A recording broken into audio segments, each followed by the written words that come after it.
This is a response video, reply video from Transparencypro. He asked for everybody to make a list of games that define you as a gamer. I picked up a few. I got 1, 2, 6, 7 here. I could have picked out more, but I don't want to make this all day event. These are pretty much when I think of games that define me. These are pretty much the first ones come to mind. I've been playing games a long time, since the Pong days.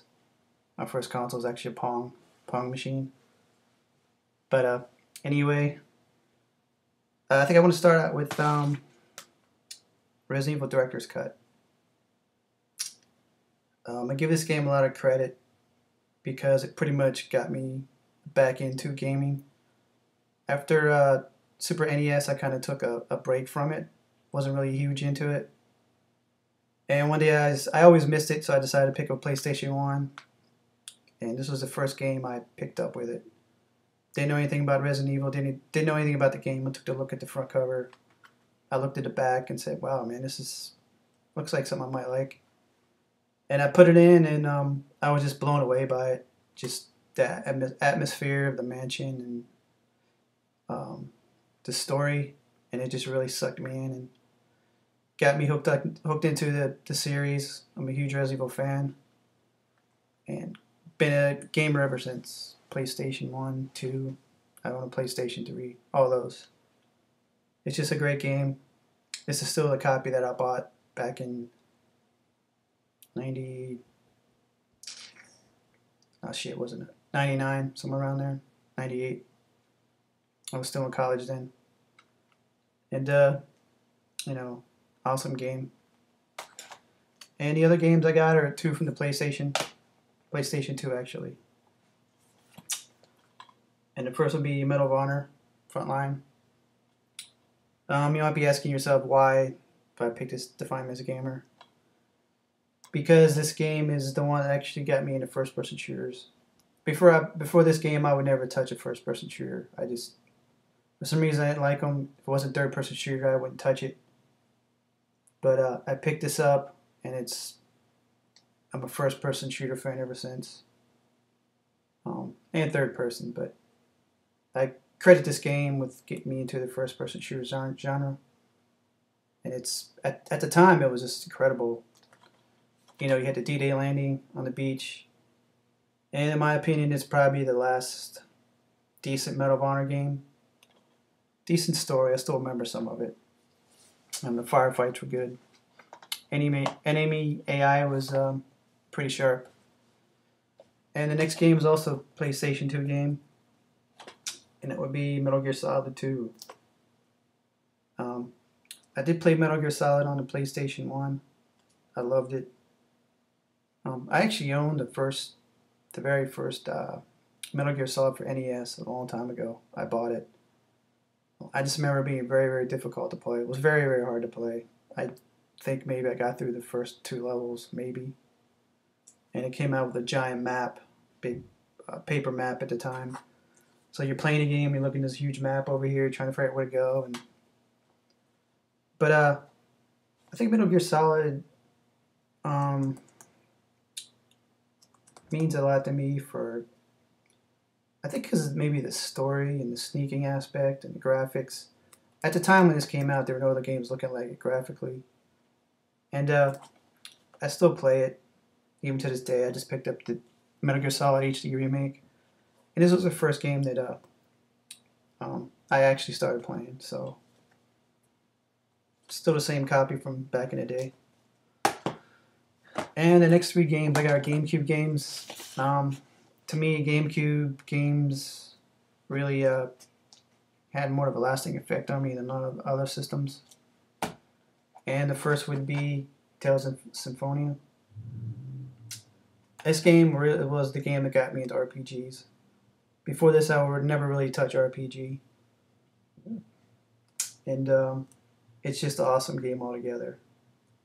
So, like I said earlier, Medal of Honor got me into first-person shooters. This got me into RPGs. I love this game. I still play it to this day.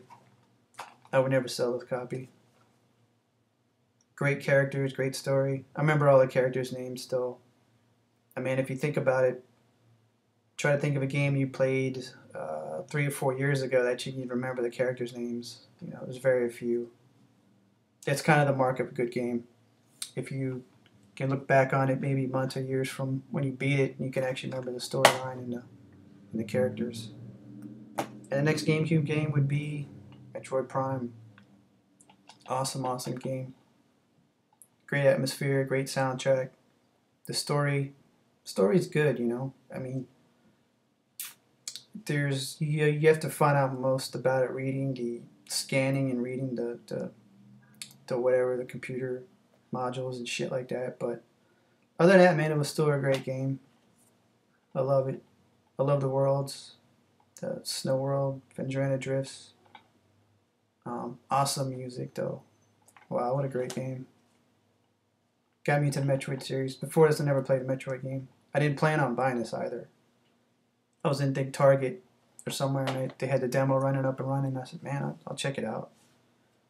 And next thing I know, I'm leaving with it. So, and the next would be Legend of Zelda Wind Waker. I never played a Zelda game before this one. It was out for probably for a good year before I picked it up. I was on the fence. I was never a big Zelda fan. And the story behind this was I actually bought Tomb Raider Angel of Darkness. And if any of you know about that game, it was just a complete piece of shit. It was broken beyond belief. It shouldn't have been released. I think they basically panicked and released it. I remember buying it and bringing that game home, Tomb Raider, and I was like, it was just, I couldn't believe it was just unplayable. And I was so pissed I took it off and took it back to EB Games that next day, and I had all this credit back, and I said, well, you know, everybody talks about this game, so let me pick it up. It's just awesome. I'm a Zelda fan ever since. And last game is one of my favorite series, next to Resident Evil. That would be Animal Crossing. I played Animal Crossing on the Nintendo 64. No, I'm sorry, GameCube. I bought the game kind of late into the GameCube cycle, so I didn't spend a whole lot of time with it, but the time I did spend with it, I liked a lot. So when this came out, I picked it up, and I was playing it ever since. I played it probably a good 2 years straight. There's so much to do in it. I'm really looking forward to the 3DS version. Animal Crossing Wild World just didn't do a lot for me. I mean, not Wild World, Sea Folk on the Wii. So that's it. Certain games that define me, to me, I look at as like certain games that kind of got me to a certain genre I never looked at before. This is more of a sim type games that I never thought I would ever like. Got me into the Zelda series. Got me into the Metroid series. Got me into RPGs. Really got me into stealth type series. This really sucked me into first person shooters. And this just made me a Resident Evil fan from the start. And I still am to this day. I gotta do a video on my Resident Evil collection. It'd probably be 2 or 3 parts. It's pretty big right now. And that's it, guys. I hope you like it. Thanks.